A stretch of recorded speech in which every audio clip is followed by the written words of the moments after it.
वक्त हुआ है हमारे एडिटोरियल का और आज का एडिटोरियल है टैक्स का पैसा और 1100 नई गाड़ियाँ। टैक्स देता कौन है? Salaried class. सबसे ज़्यादा टैक्स इस मुल्क में सैलरीड क्लास देती है और वो जाता किधर है? वो ज़ाहिर है हुकूमत के चलाने पे जाता है। हमारे दोस्त हैं शहबाज राना, उन्होंने एक बहुत सीनियर साफ़ी हैं, उन्होंने खबर दी है 2 दिन पहले। उसमें उन्होंने बताया है कि हुकूमत पाकिस्तान ने FBR के लिए 32.5 बिलियन रुपए का पैकेज मंजूर कर लिया। 32 अरब 50 करोड़ रुपए का पैकेज, बड़ा खूबसूरत लफ्ज़ पैकेज। और हुकूमत पाकिस्तान ने टैक्स जमा करने वाले इदारे के लिए ये पैकेज अप्रूव किया। लेकिन इसका मकसद क्या पैकेज का? इसका मकसद ये है कि जो 17 और 18 ग्रेड के जितने ऑफिसर्स हैं FBR में, उनके लिए 1100 नई गाड़ियां खरीदी जाएंगी। मुझे लगा मैंने शायद लफ्ज़ गलत पढ़ लिया है, कोई एक आध सिफर आगे पीछे तो नहीं लग गया, दोबारा पढ़ा। 1100 नई गाड़ियां 1300 सीसी। जब यह हुकूमत कह रही है, यह FBR कह रहा है कि हम फेस टू फेस जो कांटेक्ट है टैक्स पेयर का और टैक्समैन का वो ख़त्म कर देंगे, तो गाड़ियाँ किस लिए चाहिए? घूमने फिरने के लिए जिना सुपर में, लिबर्टी में, इसलिए चाहिए ना। वरना इन 1300 सीसी गाड़ियों से आप सरहदों पे जाके स्मगलिंग तो नहीं रोक सकते। सरहदों पे स्मगलिंग क्यों होती है? और उसके लिए, और ये देखें, इसके लिए उन्होंने 5 अरब 60 करोड़ रुपए इन गाड़ियों के लिए है। फिर इसके अलावा क्या है? सिर्फ गाड़ियां नहीं दे रहे उनको, इसके अलावा ये कह रहे हैं कि हर महीने 4 इजाफी तनख्वाहें दी जाएंगी इन तमाम ऑफिसर्स को, इजाफी तनख्वाहें, और उसके लिए 2.5 अरब रुपया। तो आप बाकी जो है स्मगलिंग की रोकथाम और ऑफिसर्स की ट्रेनिंग के लिए, और इस पे जो इंफ्रास्ट्रक्चर जा रहा है वो दरिया सिंध पे बनाया जा रहा है। कैसा है? बॉर्डर से कितने 100 किलोमीटर दूर है, दरिया सिंध पे, वहाँ तक आप स्मगलिंग कर सकते हैं, दरिया सिंध के इस पार नहीं कर सकते, उस पार करते रहें और इधर से घूम के आ जाएँ। तो ये हमारी अशराफिया, पहले जजेस की तनख्वाहें, पार्लियामेंटेरियंस की तनख्वाहें, अब ब्यूरोक्रेट्स की तनख्वाहें, और टैक्स दें अवाम। और अवाम के साथ ये IMF कह रही है खर्चे कम करो। हम ये खर्चे कम इस तरह कर रहे हैं कि जिनको सज़ा मिलनी चाहिए कि उन्होंने टैक्स टारगेट पूरा नहीं किया, उनसे पूछना चाहिए, उनको हम राहत दे रहे हैं। सोचिए, वक्त हुआ है हमारे हॉट इशू का, जो है इंटरनेट स्लो और अरबों का नुकसान। आप सोच रहे होंगे ये कौन सा मसला है, ये कौन सा इशू है, लेकिन ये बहुत बड़ा इशू इसलिए है कि पाकिस्तान में 27 लाख नौजवान इस वक्त, उनका रोज़गार इंटरनेट से वाबस्ता है। वो इंटरनेट के ज़रिए दूसरे मुल्कों में नौकरियां ढूंढते हैं, यहाँ पाकिस्तान में बैठे बैठे वो काम कर रहे हैं, वो कमा रहे हैं। और तकरीबन $1 बिलियन उन्होंने पिछले साल कमाया स्टेट बैंक ऑफ पाकिस्तान के उसके मुताबिक, जिसमें से 380 मिलियन डॉलर जो हैं वो फ्रीलांसर्स हैं, जो मुख्तलिफ काम करते हैं, डेटा एनालिसिस करते हैं, लोगों के लिए एडमिन जॉब करते हैं, मैनेजमेंट जॉब करते हैं, पाकिस्तान में बैठ के वहाँ बाहर के मुल्कों के ऑफिस के लिए वो काम करते हैं। ना सिर्फ कि वो फॉरेन एक्सचेंज रेवेन्यू पाकिस्तान में लाते हैं, बल्कि यहाँ पे वो इनकम टैक्स भी अदा करते हैं, वेल्थ टैक्स भी अदा करते हैं, और सारी इकॉनमी में उनका पैसा शामिल भी होता है। ये 27 लाख लोग जिनका रोज़गार इससे वाबस्ता है, ये दिन ब दिन बढ़ सकता है। अभी पाकिस्तान चौथे नंबर पे है, इसमें तीसरे और दूसरे पे भी आ सकता है, अगर पाकिस्तान की हुकूमत, जिसको कोई एहसास हो कि ना उसने कुछ किया इसके लिए, इस सेक्टर के लिए, वो खुद ही कर रहे हैं। आप इसका अंदाज़ा लगाएं कि जो पाकिस्तान में चावल की बरामदात है पूरे साल की, वो 3.7 अरब डॉलर है। पूरे साल की चावल की बरामदात, पूरा मुल्क, पूरी हुकूमत, पूरी मशीनरी सब उस पर लगे होते हैं उसकी बरामदात बढ़ाने के लिए। उस पर लेटेस्ट रिसर्च हो रही हैं, उसके लिए इंस्टीट्यूट्स बने हुए हैं, नए बीज ईजाद हो रहे हैं, हुकूमत कर्जे देती है, इतना इन्वेस्ट करती है, और $3.5 बिलियन कमाए जाते हैं साल में। और यहाँ पे घर बैठे कुछ नहीं हुकूमत ने किया। तो हुकूमत से ये गुजारिश है कि रास्ता ना रोकें। और हमें ज्वाइन किया तुफैल अहमद खान साहब ने, सदर CEO हैं Pakistan all freelancers association Karachi के, और सज्जाद मुस्तफ़ा सैयद जो चेयरमैन है Pakistan all software houses association के। इनसे बात करेंगे। तुफैल साहब, आपसे बात का आगाज़ करना चाहता हूँ। ये बताइएगा कि जो इंटरनेट स्लो है इस वक्त पाकिस्तान में, और अभी हमें जो हमारा अपना जो खुद हमने इस पे काम किया है, यूट्यूब भी नहीं एक्सेस हो रहा बगैर VPN के, तो क्या अब, पहले ट्विटर बंद हुआ, अब यूट्यूब बंद कर दिया है, तो क्या व्हाट्सएप भी बंद होगा? बहुत बहुत शुक्रिया for having me in your show. और बिल्कुल आपने सही कहा कि चौथे नंबर पर है पाकिस्तान की फ्रीलांसिंग इस वक्त दुनिया में। और इस वक्त एशियन डेवलपमेंट बैंक की रिसर्च रिपोर्ट के मुताबिक 2024 में 23 लाख फ्रीलांसर हैं अभी पाकिस्तान के अंदर। सर देखें, अभी जो आपने भी सवाल किया, देखें यूट्यूब तो अभी चल रहा है, एक्सेसिबल है। इंटरनेट की स्लो कनेक्टिविटी के इश्यूज रहे हैं, और पहले आपको पता था कुछ महीनों पहले बहुत ज़्यादा थे। आप यूट्यूब चेक कीजिएगा, अब नहीं चला, VPN के बगैर एक्सेस नहीं हो रहा है इस्लामाबाद से। अच्छा, और मैं बिल्कुल इसको भी देखता हूँ। अभी जो नोटिफिकेशन हमारे सामने आया है जिसके तहत आपको पता है कि लिखा हुआ है कि जी वीपीएन जो है वो कम्प्लीटली ब्लॉक हो जाएंगे, जो कि स्पेशली फ्री वीपीएन है।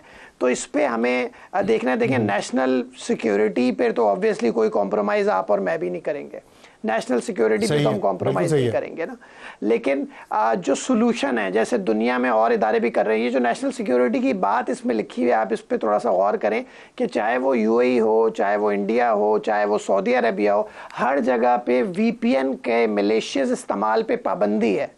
और यूएई के अंदर 2 मिलियन दिरहम और 5 लाख रियाल सऊदीया के अंदर है। तो पाकिस्तान में मैं और आप भी बिल्कुल कहेंगे कि जी टेररिस्ट एक्टिविटी बिल्कुल नहीं होनी चाहिए। लेकिन जो रोज़गार की आपने बात की, जो बिजनेस एक्टिविटी है, जो इकोनॉमिक एक्टिविटी है, जिससे आईटी एक्सपोर्ट्स, जिससे फ्रीलांसिंग इस वक्त मुल्क में डॉलर्स लेकर आ रहे हैं, उस पर आपको कोई पॉलिसी बनानी पड़ेगी, आपको उस पर सोचना पड़ेगा, फ्रेंडली वीपीएन पॉलिसी। अगर आपके जो नेशनल सिक्योरिटी के जो आपके इश्यूज हैं वो आप सोचना पड़ेगा, लेकिन जो जी मैं समझ गया, सोचना पड़ेगा बिल्कुल। लेकिन मसला ये है कि हुकूमत, ये आपने सोचने की बात इतनी बार की है, मैं तो परेशान हूँ कि हुकूमत परेशान हो जाएगी ये सुन के, तो सोचना पड़ेगा क्योंकि तो बहुत मुश्किल काम है। सोचती हुकूमत, कुछ करती। देखिए टेररिज्म की जहाँ तक बात की आपने, ब्लास्फेमी की बात की है, उसको कोई भी सपोर्ट नहीं कर सकता, ना डिफेंड कर रहा है, लेकिन उसके आड़ में सब कुछ ही बंद कर देना। अगर रोड पे ट्रैफिक एक्सीडेंट हो जाए तो आप ट्रैफिक तो नहीं बंद कर देते ना।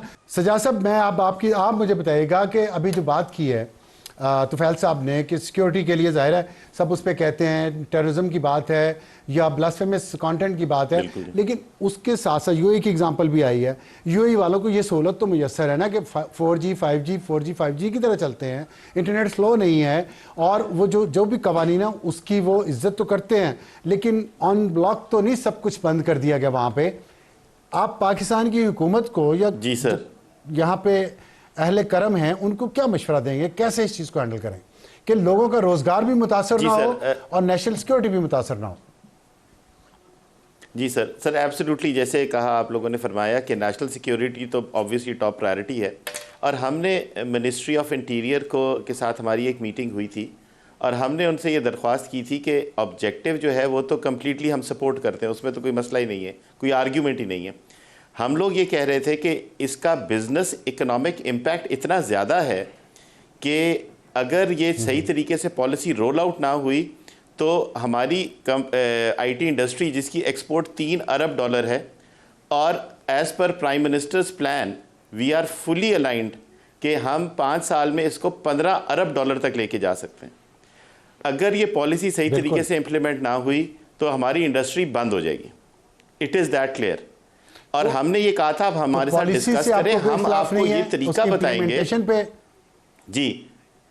जी हमें सर ऑब्जेक्टिव से कोई इशू नहीं है, पर हमने ये कहा है कि हम एक ऐसी पॉलिसी बनाएं और हम आपको पॉलिसी, ऑब्जेक्टिव इज क्लियर, हम आपको पॉलिसी भी बना के देंगे और इसका इम्प्लीमेंटेशन रोड मैप भी बना के देंगे ताकि हमारे इकोनॉमिक डिसरप्शन ना हो।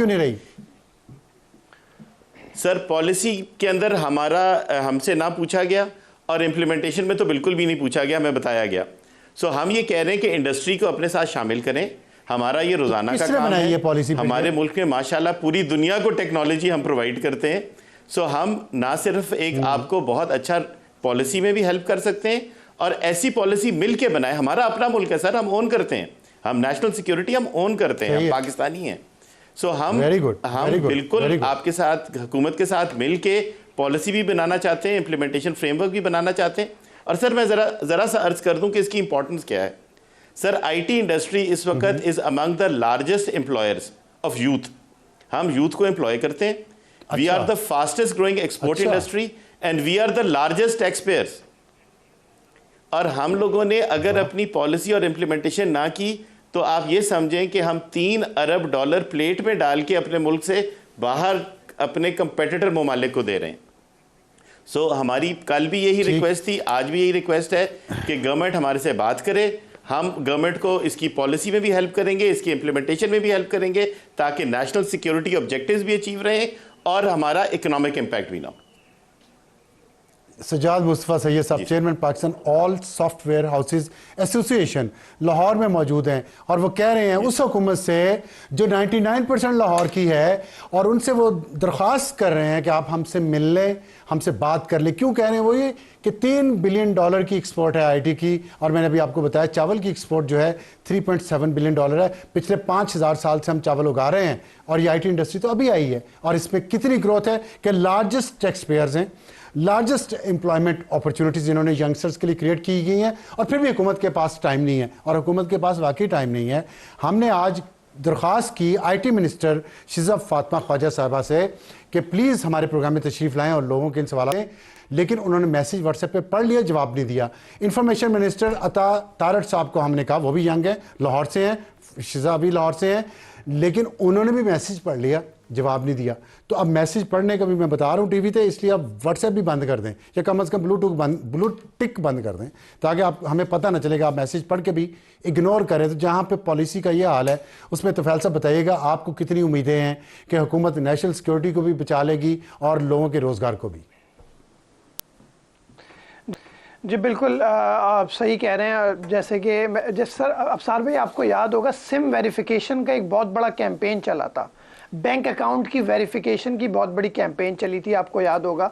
तो मैं समझता हूं कि जिस तरह से ये सारे काम पाकिस्तान में हुए हैं, और इस वक्त जो सज्जाद साहब जैसे बता रहे हो 23 लाख फ्रीलांसर्स, राइडर्स, ये सारे लोग जिस तबके से ताल्लुक़ रखते हैं और इस वक्त पाकिस्तान का नाम रोशन हो रहा है, तो मैं चाहता हूं कि बिल्कुल मेरी रिक्वेस्ट होगी कि खुदारा आप इस तरफ देखें, एक ऐसी पॉलिसी, एक ऐसी कैंपेन चलाएं, भले वो VPN वाइट लिस्टिंग की हो, भले वो फ्रीलांसर्स की हो, IT कंपनीज़ की हो, जैसे सज्जाद साहब भी कह रहे हैं, आप भी कह रहे हैं, और हमारा भी ये मौक़िफ़ है कि पॉलिसी के अंदर सबको शामिल करके बिल्कुल पॉलिसी बनाई जा सकती है, जैसे दुनिया में और भी इदारे काम कर रहे हैं। हमें उसको स्टडी करके पॉलिसी बनानी चाहिए।